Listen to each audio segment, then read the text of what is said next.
예, 오늘은 공간과 지리라는 제목으로 저희가 진행하는 세 번째 시간인데요. 이미 나눔 자료를 통해서 아마 다 어떤 내용인지 대충은 이렇게 들어보셨을 거라고 생각합니다. 일단 제가 아직 공부가 초반이기 때문에 한 번 더 말씀드리면, 그 전까지 이제 교회 역사 저희가 공부할 때는 주로 이제 연도하고요. 그 연도별 사건, 인물, 이제 이렇게만 저희가 많이 짚어서 공부를 했고, 그러다 보니까 이제 연도를 순서를 이렇게 쭉 이렇게 연결해서 공부를 해나가다 보니까 이 뭐 연대가 워낙 방대하잖아요. 그 교회라는 게 뭐 초대교회부터 시작해가지고 오늘날의 교회까지는 거의 뭐 2000년 가까운 그런 시간인데 그 2000년 가까운 시간을 그냥 연대별로 쭉 이렇게 머릿속에 정리하고 있는 거는 쉬운 일은 아니거든요. 그래서 그렇게 하시는 것보다 어떤 새로운 관점을 좀 틀을 만들어서 그 틀에 맞게 교회사에서 중요하다고 생각하는 부분들을 그 틀로 좀 설명을 해보자. 라고 그렇게 생각을 해서 그 첫 번째 틀이 그러니까 예를 들면 공간과 지리가 되겠습니다. 그러니까 그건 이제 틀은 뭐 여러 가지 만들기 나름인데요. 이제 제가 생각했던 것은 교회가 이제 어디서 시작했고, 그리고 또 어디로 갈 건가, 그리고 이제 공간과 지리가 사실은 뭐 지도상에 있는 공간과 지리를 의미하기도 하지만, 여러분께서 이제 첫 주, 둘째 주 공부하시면서 교회라고 하는 게 이제 교회가 차지하고 있는 공간이 있잖아요. 근데 교회가 차지하고 있는 공간이 교회를 이야기해 주는 게 아니고, 결국은 어떤 공간에 있느냐보다 그 공간에서 무엇을 하고 있느냐, 그리고 어떤 지리적인 위치에 있느냐보다 교회로서 어떤 모습으로 살아가느냐, 이제 뭐 이런 게 좀 중요한 것 같거든요. 예, 그래서 이제 그런 관점에서 오늘 공부도 좀 이렇게 계속 이어나가 봤으면 좋겠습니다. 예, 지난 두 시간과 마찬가지로 오늘도 이제 슬라이드를 쭉 이렇게 보시면서 그냥 설명 부담 없이 들으시면 될 거고요. 만약에 설명이 조금 부족한 것 같으면은 아, 내가 나눔 자료를 좀 충실하게 한번 다시 읽어봐야 되겠다. 이렇게 생각하시면 될 것 같습니다. 제가 슬라이드 한번 보여드릴게요.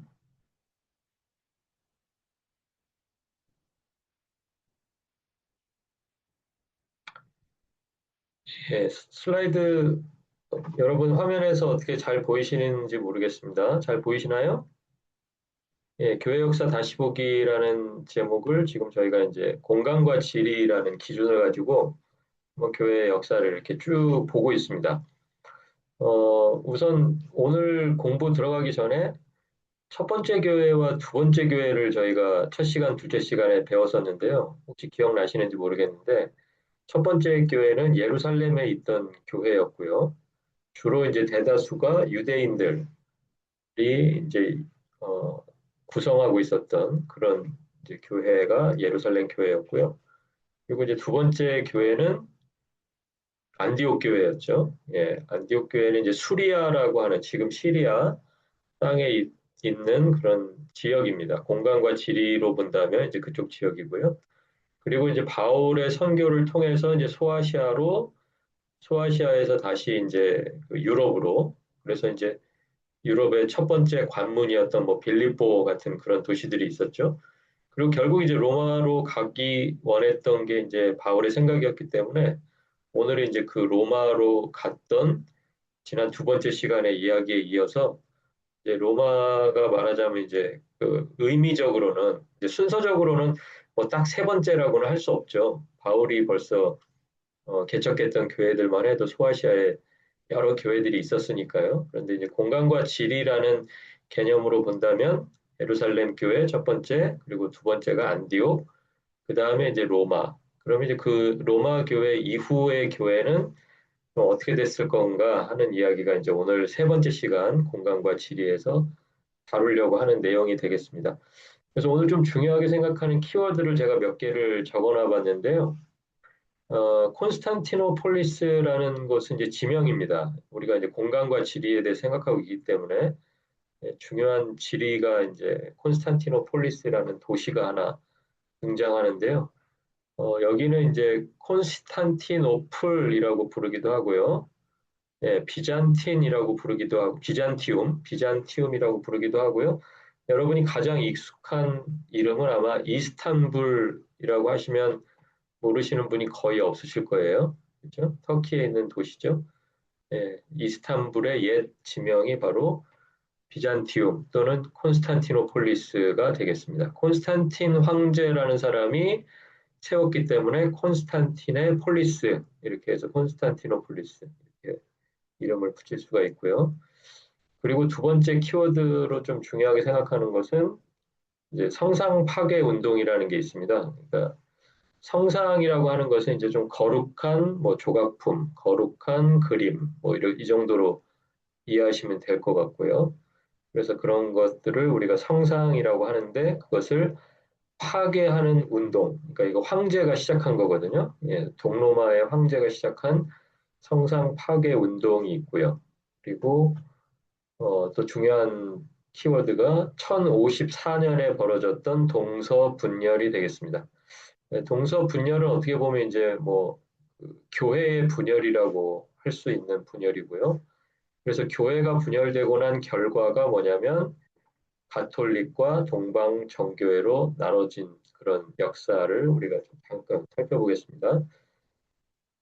자, 일단 저희가 콘스탄티노폴리스에 대해서 설명하기 위해서 지도를 한번 여러분 봐주시기 바랍니다. 여기 여러분 화면에 지도 떴나요? 예, 여기 지도가 보시면 지도 한가운데 보시면 이렇게 점선 있는데 보이시죠? 이렇게 점선 지중해라고 써 있는 그 부분으로 해가지고 위에서부터 아래로 점선이 이렇게 쭉 그어져 있습니다. 그래서 점선 왼쪽에 있는 중요한 지역이 이탈리아 로마가 되겠고요. 로마 교회가 존재했던 이탈리아 로마 교황이 이제 다스리고 있는 그 지역이 되겠죠. 그리고 이제 그쪽 더 왼쪽으로 가면 지금 뭐 갈리아라고 하는 땅은 이제 보셔서 알겠지만 지금 프랑스가 자리 잡고 있는 그 땅이고요. 히스파니아는 뭐 스페인과 포르투갈 그리고 포르투갈에서 바로 이어져 있는 아프리카 북쪽 지금 뭐 난민들 거기 뭐 왔다 갔다 하고 뭐 좀 복잡한 지역이거든요. 예, 그 지역이 이제 눈에 띄실 거고요. 오른쪽으로 좀 지도 오른쪽을 좀 살펴보시면 지도 오른쪽에 또 로마처럼 이렇게 동그라미가 쳐져 있는 그런 지역이 하나 보이실 거예요. 거기가 혹시 콘스탄티노폴리스라고 보이세요? 예, 콘스탄티노폴리스. 그게 이제 오늘 저희가 이제 배우려고 하는 그 지역이고요. 그리고 또 그 지도 오른쪽으로 보면 우리가 두 번째 교회가 세워졌던 안디옥. 지도에는 안티오크라고 돼 있죠. 시리아 땅에 안티오크라고 돼 있고요.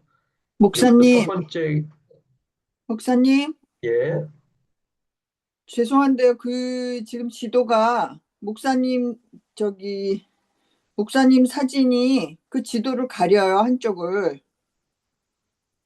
그거는 보시는 아이패드. 화면에서 조절하실 수 있는 거라서 제가 어떻게 해드리지는 못하고요. 아, 예, 그래요? 어떻게 네, 조절? 예. 그게 그 지금 지도가 조금 올라가게 올리시면 못 하시는가?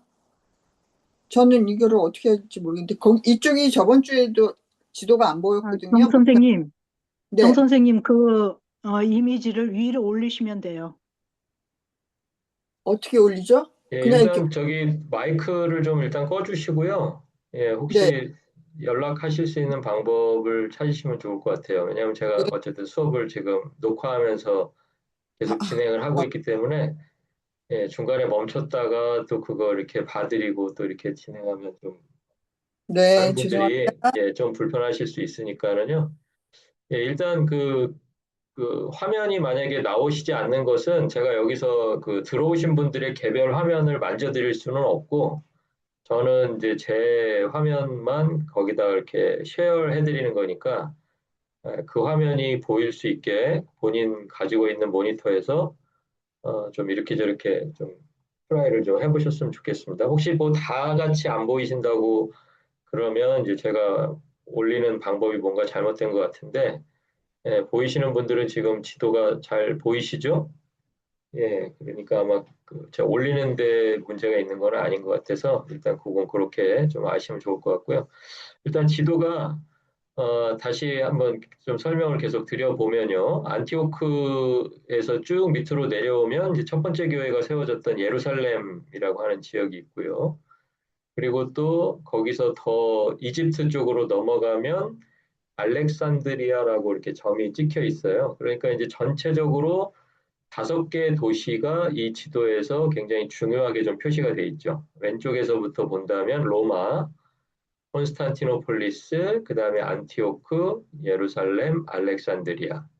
이게 이제 로마 제국 시대에 기독교 역사에서 중요하게 다뤄졌던 그런 도시들, 기독교의 어떤 중심적인 역할을 담당했던 5개의 도시가 되겠습니다.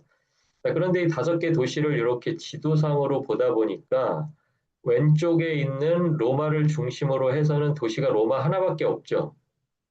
예, 그러니까 점점점 점선으로 나눠져 있는 그 부분에서 왼쪽이 이제 서로마가 되겠고요.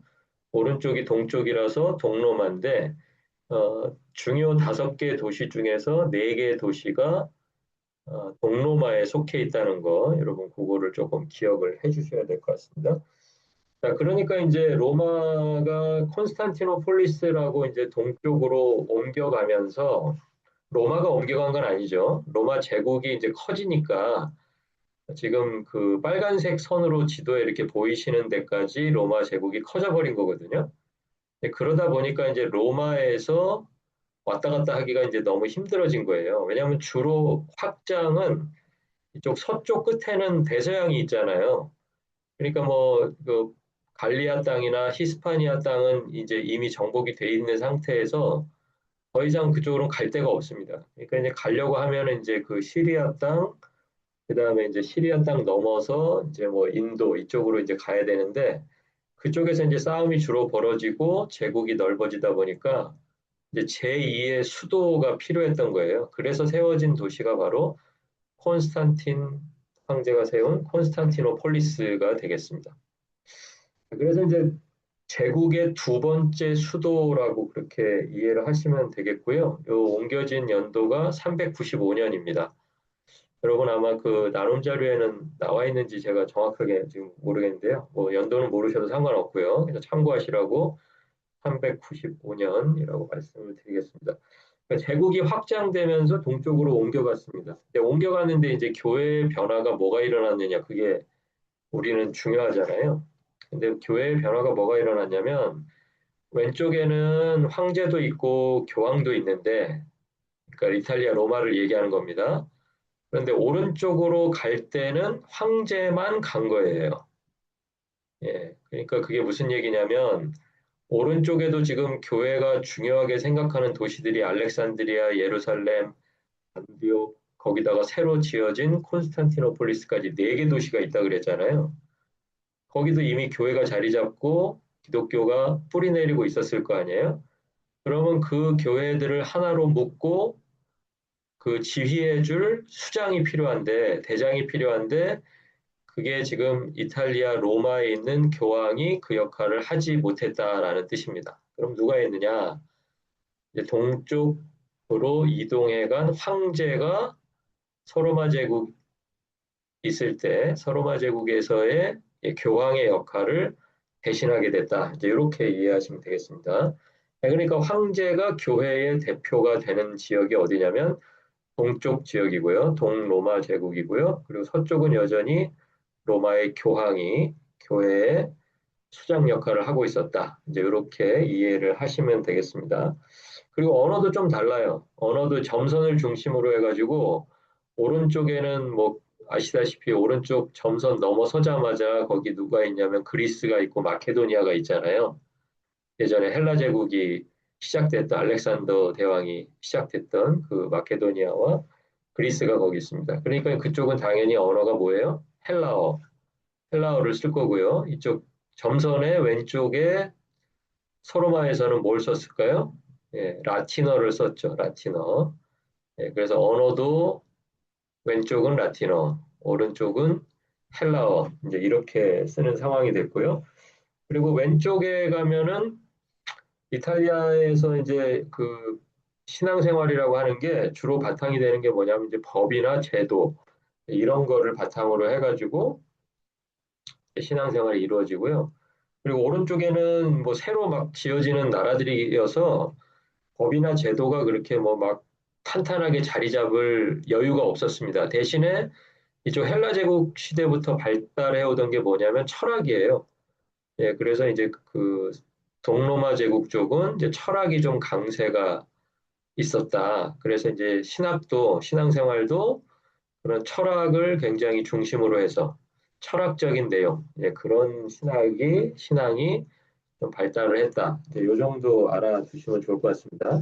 그렇게 차이점이 있다 보니까 서로의 차이점이 있을 때 우리가 이제 그 안 좋은 점이 뭐냐면 서로 이제 오해하기가 쉬워요. 서로 이제 자기 신앙생활을 표현하는 언어가 한쪽은 헬라어고 한쪽은 라틴어다 보니까 이게 또 이제 뭐라고 써놓고 그것을 이제 자기들 말로 해석해 버릴 때 해석할 때 뭐가 조금 달라지거나 그러면 이거 우리랑 신앙이 다르네. 우리랑 믿는 뭐 믿음 체계가 다르네. 뭐 이렇게 해가면서 이제 서로 오해가 생기고 또 서로 불신이 싹트고. 근데 그러다가 거기서 끝나면 다행인데 거기서 끝나지 않고 이단이라고 이제 서로를 공격하는 그런 상황까지 이제 가버리게 된다라는 것이죠. 네. 자, 그렇게 이제 콘스탄티노폴리스와 이제 로마가 점점 다른 모습으로 이제 발전을 해간다. 이제 이렇게 생각하시면 될 텐데 다음에 제가 사진 하나 보여드릴 테니까 이게 어느 쪽이 로마고 어느 쪽이 콘스탄티노폴리스인지 한번 맞춰보세요. 사진 한번 보여드릴게요. 네, 이 사진 한번 보세요. 네, 한쪽은 로마고 한쪽은 콘스탄티노폴리스인데 어디가 로마 같으세요? 가보진 않았지만 왼쪽이 로마죠. 예, 왼쪽이 로마고 오른쪽이 이제 콘스탄티노폴리스에 서 있는 성 소피아 성당입니다. 그러니까 성당이 똑같이 서 있는데 똑같은 목적으로 똑같은 용도로 서 있는데 두 개가 좀 달라요. 왜 다를 수밖에 없죠. 문화가 다르고 언어가 다르고 지역이 다르고 공간이 다르니까. 그리고 이제 이게 위에서 보면 더 분명해지는데 하늘에서 보면 왼쪽에 있는 성당은 직사각형으로 생겨 있고요. 그리고 오른쪽에 있는 성당은 정사각형으로 만들어져 있습니다. 예, 이렇게 차이가 있고요. 내부도 잠깐 보여드릴게요. 이거 뭐 중요한 건 아닌데 사진 한번 보시죠. 왼쪽에 있는 게 이제 그 로마에 있는 그 베드로 대성당 내부 사진이고요. 그 오른편에 있는 게 콘스탄티노폴리스 지금 이스탄불에 있는 성 소피아 성당의 내부가 되겠습니다. 약간 다르죠. 일단 밖에 모양도 다르고 내부 분위기도 다르고 예, 그렇게 좀 차이가 있습니다. 예, 그 수업 들으실 때요 마이크를 좀 꺼주시면 제가 말하는 내용이 다른 분들에게 이렇게 잘 전달될 수가 있을 것 같습니다. 예, 뒤에 들어오신 분들은 마이크를 좀 꺼주시면 좋겠습니다. 예, 교회 이렇게 뭐 외부하고 내부하고 이렇게 한번 봤고요. 자, 그리고 이제 저희가 중요하게 오늘 다뤄야 되는 키워드 중에 하나가 뭐가 있었냐면 성상 파괴 운동이라는 게 있었어요. 이제 방금 전에 말씀드린 것처럼 이제 교회가 문화가 다르고 언어가 다르고 또 공간과 지리가 다르다는 이유 때문에 그냥 다름에서 끝나지 않고 서로 오해가 생기고 불신이 생기고 그리고 결국에는 뭐라고 공격한다고요? 상대방을 이단이다. 이렇게 공격하는 데까지 나간다고 이제 제가 말씀을 드렸는데 이제 그게 실제로 그런 일이 벌어진 거예요. 자, 그래서 이제 실제로 어떤 일이 벌어졌냐면 동서 로마가 성상에 대한 입장 차이가 생겨버렸습니다. 아까 성상은 제가 뭐라고 설명했죠? 예, 뭐 성스러운 그림이나 성스러운 조각품 그런 것들을 우리가 성상이라고 말한다고 말씀드렸는데 그 성상을 똑같이 사용하고 있다가 교회에 대해서 책임지고 있는 동로마 황제가 이제 이런 생각을 했습니다. 사람들이 뭐 그림을 좋아하고 조각을 좋아하고 하는 건 좋은데 성경에 보니까 이제 황제 입장이에요. 황제 입장에서 보니까 성경에 뭐라 그랬냐면 우상을 만들지 말라 그랬잖아요. 십계명에 보면. 예, 그래서 이제 그 말에 굉장히 이제 꽂혀가지고 자기가 다스리고 있는 동로마 제국에서는 이제 이 성상을 다 없애기로 결정을 합니다. 그런데 이제 없애기로 결정했는데 결정하면 바로 진행이 되는 구조였어요. 아까도 말씀드렸다시피 동로마 제국의 교회들은 누가 수장 역할을 했어요? 황제가 수장 역할을 했기 때문에 황제가 정하니까 교회들은 아까 보셨던 그 교회들 있잖아요. 뭐 콘스탄티노폴리스, 안디옥, 그다음에 예루살렘, 그다음에 알렉산드리아, 뭐 여기를 중심으로 한 교회들이 뭐 불만이 있건 없건 뭐 그건 중요하지 않고 어쨌든 황제가 명령을 내렸기 때문에 그 명령대로 그냥 지키면서 나아갔습니다. 자, 그런데 문제는 뭐냐면 이 성상 파괴 운동이 왜 문제가 됐냐면 동로마 제국에서 이렇게 결정을 했으니까 서로마 너네들도 따라가라 라고 이렇게 얘기를 한 거예요. 그러니까 이렇게 얘기할 수 있는 이유가 있었는데요. 그게 뭐냐면 5세기에 이미 서로마는 제국으로는 멸망해 버렸어요. 그러니까 교황은 남아 있었지만 황제는 이미 한 200년 전, 300년 전에 나라가 망하면서 황제가 없어져 버렸습니다. 그러니까 아까 그 점선으로 표시해 드렸던 그 왼쪽에는 지금 황제는 없고 교황만 있는 상태였어요. 그리고 동쪽에는 황제가 교황의 역할도 같이 하고 있었고요. 자, 그러니까 이제 서쪽을 향해서 우리가 그렇게 정했으니까 너네도 그렇게 따라라라고 이야기한 거예요. 자, 그러니까 이제 상대방과 내가 뭐가 다른 면이 있나를 이렇게 생각하다가 동쪽에 있는 황제가 서쪽에 있는 교황에게 교회 안에 있는 성상, 그러니까 성스러운 뭐 조각품, 성스러운 그림 이런 거 다 없애라. 이거 우상이다. 자, 이렇게 이제 막 몰아붙이고 간 거예요. 그러니까 이제 뭐 만약에 말을 안 들으면 어떻게 하겠어요? 뭐 내가 황제니까 군대를 끌고 뭐 갈 것처럼 막 위협도 하고 이제 뭐 그런 상황이었겠죠. 자, 그런데 이제 서쪽의 입장은 좀 달랐습니다. 서쪽의 입장은 뭐냐면 아까 지도 한번 보시면 이 지도 제가 다시 한번 보여드릴게요. 이 로마를 중심으로 해가지고 북쪽에 누가 있냐면 지금 갈리아 지방이 있잖아요. 예, 갈리아 지방이 있고 그 위쪽에 누가 있냐면은 게르만족이 자리 잡고 있었습니다. 게르만족. 게르만족은 이제 그 위쪽에 자리 잡은 이제 그 원주민들인데 북쪽 게르만족이 이제 밑으로 자꾸 내려오는 거예요. 위에는 춥기도 하고 먹고 살기가 힘드니까 자꾸 남쪽으로 갈리아 쪽으로 이탈리아로 이제 이렇게 막 내려옵니다. 이제 그러다 보니까 이제 이탈리아를 만나다 보니까 물론 싸움도 하지만 뭐도 하냐면 전도도 해요. 근데 이 사람들은 특징이 뭐냐면 게르만족이 이때까지는 문자가 없었어요. 그러니까 글이 없었다는 얘기예요. 그러니까 자기들만의 글이 없었기 때문에 말은 있지만 언어가 없어서 전도할 때 예를 들어서 성경에 있는 내용을 아무리 뭐 라틴어로 적어줘도 이 사람들은 알 수가 없어요. 자, 그럴 때 이제 필요한 게 뭐냐면 그림이나 조각입니다. 그림이나 조각을 보여주면 이게 지금 무슨 내용이다라는 것을 알 수가 있잖아요. 자, 그러니까 이제 서쪽에서는 자기들이 게르만족을 전도해야 되는 입장에 있어서는 그렇게 성상을 없애면 안 된다.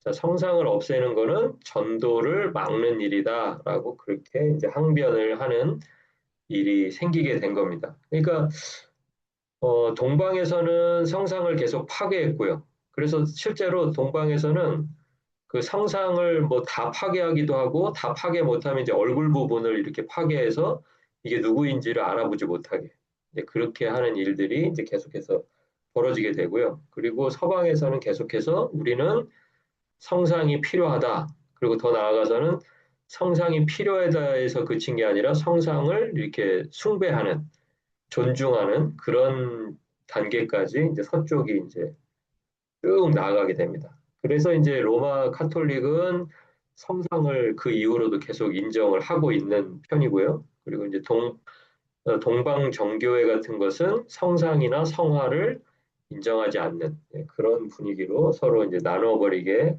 되었습니다. 그래서 이제 그 성상 파괴 운동이 AD 726년에서 이제 842년까지니까 거의 100년도 더 되잖아요. 이 세월 동안에 이제 동쪽에 있는 황제는 서쪽을 막 이게 몰아붙여가지고 성상 다 없애야 된다. 동로마 제국 안에서는 계속 성상을 파괴해 나가는 운동을 하면서 또 서로마에 있는 교황을 압박해서 너희들도 따라와야 된다. 이제 이렇게 하는 거고요. 그 서쪽에서는 우리는 전도해야 되니까 우리는 끝까지 그걸 지키겠다. 우리는 사용하겠다. 서쪽은 상관하지 말아라. 이제 이런 식으로 해가지고 한 100여 년 정도가 이렇게 흘러가는 그 시간이 바로 성상 파괴 운동의 시대가 되겠습니다. 그러니까 제가 거기를 그 사건을 보면서 이렇게 떠오른 말이 하나 있는데요. 몸이 멀어지니까 마음이 멀어진다. 그러니까 공간과 지리에서 하나가 되지 못하니까 그게 별거 아닌 것 같은데 나중에는 마음도 멀어지고 서로 이제 오해가 생기고 결국에는 그 오해가 쌓이고 쌓여서 나중에 이제 어떤 일까지 벌어지게 되냐면 이제 나라가 분리가 된 데 이어서 아까 395년에요. 동로마 서로마가 이렇게 분리가 되었잖아요. 근데 거기가 분리가 된 데 이어서 이제 교회까지도 완전히 이제 분리가 되는 그런 일이 1054년에 벌어지게 됩니다. 이때를 이제 우리가 동서 로마가 분열된 해 이렇게 기억을 하고 있는데 실제로 더 자세하게 말하면 동서 로마의 교회가 분열된 해라고 사실은 기억을 하셔야 됩니다. 교회가 이제 동로마의 동방정교회, 그다음에 서로마의 서방 카톨릭, 로마 카톨릭 이렇게 해서 두 개 교회가 완전히 이제 내 갈 길을 간다. 이제 이 갈 때 이제 1054년에 무슨 일이 벌어지냐면 이쪽의 황제는 교황을 향해서 파문장을 던지고요. 이제 그 교황은 가짜다. 교황은 내 말을 따르지 않으니까 더 이상 교황이 아니고 교회도 아니다. 이제 이런 선언을 하고요. 그리고 서쪽에 있는 교황이 또 동쪽으로 와서 그 콘스탄티노폴리스에 와가지고 그 로마 그 가톨릭이 발행한 파문장을 또 주고 가는 그런 해프닝이 또 벌어집니다. 서로에게 이제 이단이다고 이제 아무 교회도 서로 이제 교류하면 안 되고 이단하고 접촉하면 안 된다 이렇게 선언을 하는 서로 이제 맛 선언이죠. 뭐 법으로 말하면 이제 뭐 맛 고소하는 거랑 똑같습니다. 그래서 이제 동서 로마가 분열되는 일이 벌어지는데 거기 제가 나눔 자료에는 정확하게 제목은 써놓지 않았는데 그 필리오케 논쟁이라는 게 있어요. 필리오케 논쟁. 그거는 여러분이 그 나눔 자료에다 하나 써놓으시고 나중에 찾아보시면 좋은데 필리오케 논쟁이라는 게 요게 이제 해석하면 뭐냐면 그리고 아들로부터라는 그런 단어예요. 이게요. 필리오케라는 헬라어인데 그리고 아들로부터. 자, 그러니까 이게 아들이라는 말은 누구를 아들이라 그러나요? 보통 우리가 기독교에서 아들은 예수 그리스도를 우리가 아들이라고 이렇게 표현을 하죠. 자, 그런데 양쪽이 다 그리스도가 하나님의 아들이신 것은 동서 교회가 다 똑같이 믿고 있는 거예요. 그거를 뭐 안 믿으면은 교회 자체가 성립이 안 되겠죠. 하나님의 아들 예수 그리스도. 자, 그런데 이제 문제가 어디에서 나왔냐면 성령에서 나왔어요. 성령. 성령에서 나와서 한쪽은 이제 그 성령을 하나님 아버지로부터 나온다라고 이렇게 믿고 있었고요. 그리고 또 하나 한쪽 교회는 성령이 하나님 아버지로부터 나오면 우리가 성부와 성자는 또 하나라고 하는 구절이 있잖아요. 그죠? 성경에 보면은 성부와 성자는 하나다. 그러니까 성령을 가리키면서 성령이 성부에게서도 나오지만 아까 제가 필리오케가 무슨 뜻이라고 그랬어요? 그리고 아들로부터 이런 말이라고 그랬잖아요. 그러니까 성령을 설명하면서 성령은 하나님으로부터 나온다. 그리고 아들로부터 나온다. 이렇게 가르쳤던 거예요. 이게 사실 뭐 이렇게 중요한 거겠습니까? 성령이 뭐 하나님으로부터 나온다. 그리고 성령이 하나님으로부터 나오고 그리고 아들로부터 또 나온다. 뭐 이게 우리는 그렇게 중요하지 않잖아요. 성부, 성자, 성령 하나님을 믿는 상태에서는 그게 중요하지 않은데 그 당시에 동서 로마 교회들은 서로를 향해서 이게 일치하지 않기 때문에 우리는 하나 될 수 없다라고 아주 팽팽하게 맞섰던 거예요. 그러니까 한쪽에서는 성령이 하나님으로부터만 나온다. 이제 이걸 믿었고 반대쪽에서는 하나님으로부터 나오시고 또 아들로부터도 나온다. 그리고 아들로부터. 그래서 이 논쟁을 필리오케 논쟁이라고 불렀던 거예요. 자, 그래서 이제 서로를 이단이라고 몰아붙이면서 필리오케 논쟁이 붙었는데 사실은 그 논쟁은 핑계였고 황제 입장에서는 자기가 교회에 대한 영향력을 좀 더 갖고 싶어 했다.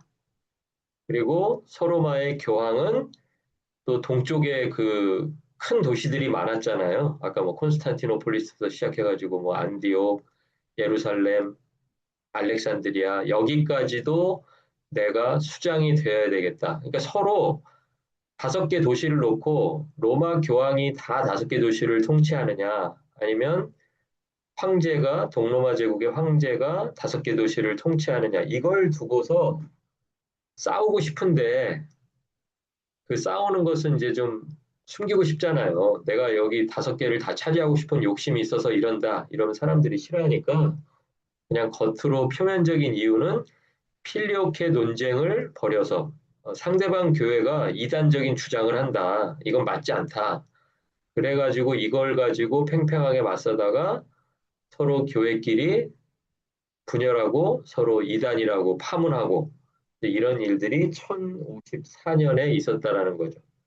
그러니까 교회가 첫 번째 교회가 세워지고 꼭 몇 년 정도 걸린 것 같으세요? 이게 지금 교회가 지역적으로는 뭐 안디옥을 거쳐서 소아시아로 해서 로마까지 와서 이제 정말 땅끝까지 가나 보다 했는데 로마 제국까지 왔는데 거기서 1000년이 딱 지나고 나니까 1054년이 되고 나니까 이제 교회가 완전히 분열돼서 서로를 이단이라고 교회가 교회를 공격하는 그런 일들이 벌어지게 됩니다. 사실 이게 만약에 오늘날에 이 정도 논쟁이 벌어졌다 그러면 이거는 아마 뭐 이단까지 갈 것도 없어요. 그냥 서로 그냥 좀 입장 차이가 있나 보다. 뭐 해석할 때 이렇게 해석했나 보다. 그냥 그러고 말 텐데 이 당시에는 이제 서로 황제와 교황이 권력을 두고 이제 막 다투다 보니까 필리오케라는 것을 핑계 삼아서 논쟁을 벌였고 그 논쟁의 결과로 서로를 이제 이단이라고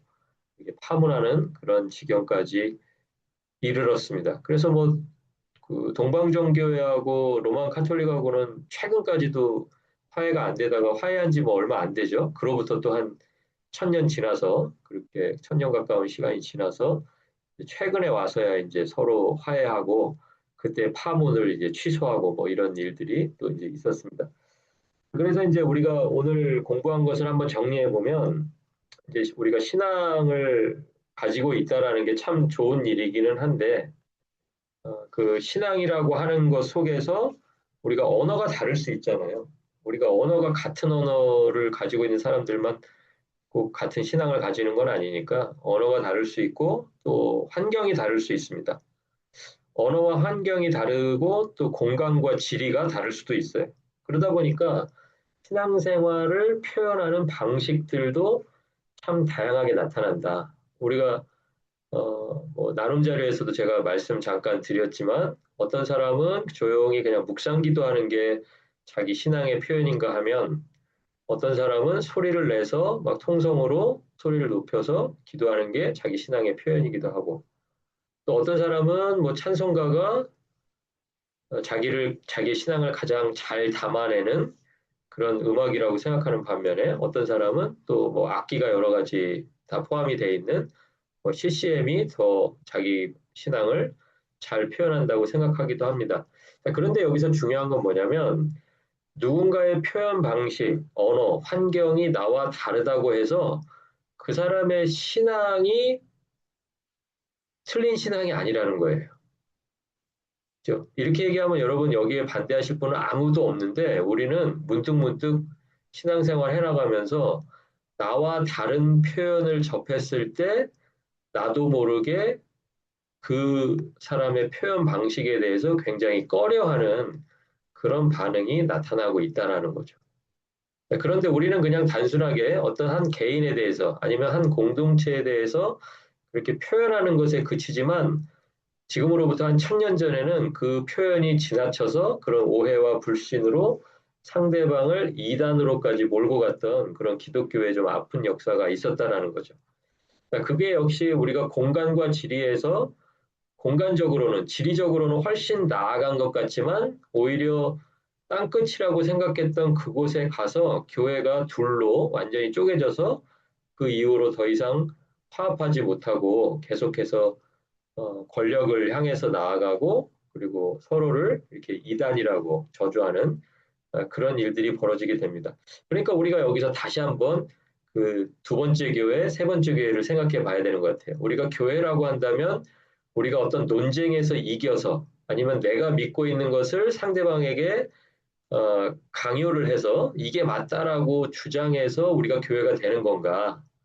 아니면 상대방의 표현이나 내 표현이 본질적인 것이 아니라면 서로 수용하고 내 표현도 중요하듯이 상대방에게 또 상대방이 표현하는 방식, 또 그 사람의 언어, 그 사람의 환경 이런 것들을 얼마나 우리가 중요하게 생각하면서 교회라고 하는 그런 공동체를 세워가고 있는지 그런 것들을 좀 한번 생각해 보기를 원해서 오늘 세 번째 시간을 마련을 했습니다.